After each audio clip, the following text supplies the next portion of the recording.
एक बादशाह का दरबार लगा हुआ था। चूंकि सर्दी का दिन था इसलिए बादशाह का दरबार खुले मैदान में लगा हुआ था। सब खवासो आम सुबह की धूप में बैठे थे। बादशाह के तख्त के सामने एक मेज रखी थी और उस पर कुछ कीमती अशिया रखी थी। वजीर, मुशीर, उमरा सभी दरबार में मौजूद थे। बादशाह के खानदान के दीगर अफराद भी मौजूद थे। उसी वक्त एक शख्स आया और दरबार में दाखिले की इजाज़त चाही।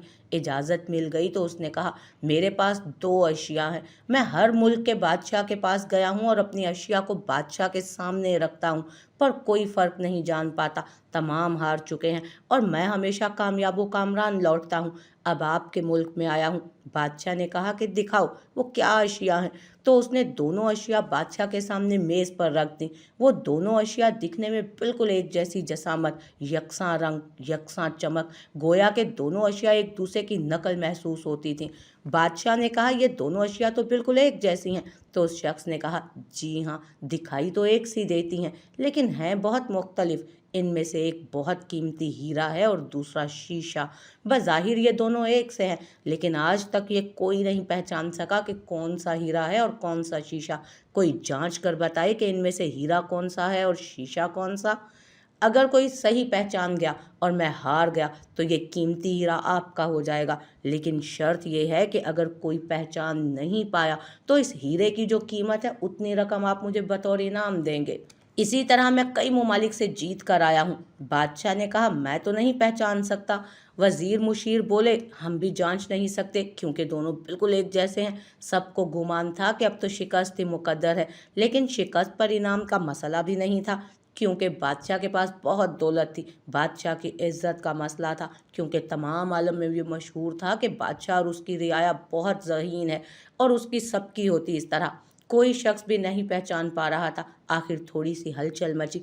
एक नाबीना शख्स हाथ में लाठी लेकर उठा। उसने कहा कि मुझे बादशाह सलामत के पास ले चलो। मैंने तमाम बातें सुनी हैं और ये भी सुना है कि कोई पहचान नहीं पा रहा। एक मौका मुझे भी देकर देखें। एक आदमी के सहारे वो बादशाह के पास पहुंचा और उसने बादशाह से दरख्वास्त की, वैसे तो मैं पैदाइशी नाबीना हूँ, लेकिन फिर भी मुझे एक मौका दिया जाए जिसमें मैं भी एक बार अपनी जहानत को जान सकूं। हो सकता है कामयाब भी हो जाऊं, और अगर कामयाब ना भी हुआ तो वैसे भी तो आप हार ही चुके हैं। बादशाह को महसूस हुआ कि उसे मौका देने में क्या हर्ज है। बादशाह ने कहा, ठीक है। उस नाबीना शख्स को दोनों चीजें छूने की इजाजत दे दी गई और पूछा गया कि इसमें से कौन सा हीरा है और कौन सा शीशा, यही आपको मालूम करना है। उस शख्स ने एक लम्हे में कह दिया कि ये हीरा है और ये शीशा। जो आदमी इतनी जगहों से जीत कर आया था वो बहुत हैरान हो गया और कहा, ठीक है, आपने बिल्कुल सही पहचाना, आपको मुबारक हो। वादे के मुताबिक अब ये हीरा बादशाह का हुआ। तमाम लोग बहुत हैरान हुए कि एक नाबीना शख्स ने कैसे जान लिया कि असल हीरा कौन सा है, और सबने यही सवाल अब उस नाबीना शख्स से किया। उस नाबीना शख्स ने कहा कि सीधी सी बात है, धूप में हम सब बैठे हैं, मैंने दोनों को छू कर महसूस किया। जो ठंडा रहा वो हीरा था और जो गर्म हो गया वो शीशा।